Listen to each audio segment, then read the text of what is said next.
News చూస్తున్నాం. భారతీయ stock మార్కెట్లు ఇవాళ ఊహించని విధంగా భారీ నష్టాలతో ముగిశాయి. అంతర్జాతీయంగా పెరుగుతున్న ఇరాన్ ఇజ్రాయెల్ యుద్ధ ఉద్రిక్తతలు, ముడి చమురు ధరల పెరుగుదల, విదేశీ ఇన్వెస్టర్ల నిరంతర అమ్మకాలు మార్కెట్లను కుప్పకూల్చాయి. ఉదయం నుంచే నష్టాల్లో ప్రారంభమైన సెన్సెక్స్ ఒకానొక దశలో 1700 పాయింట్లకు పైగా పడిపోయింది.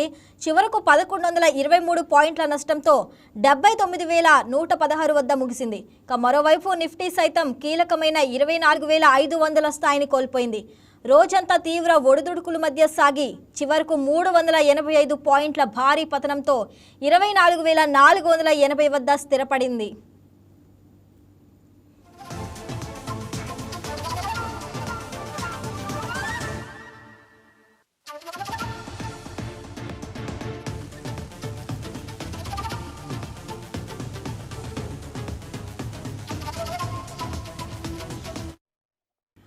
ఇరాన్ ఇజ్రాయెల్ మధ్య యుద్ధం ముదురుతుండటంతో ప్రపంచ మార్కెట్లు అతలాకుతలం అవుతున్నాయి.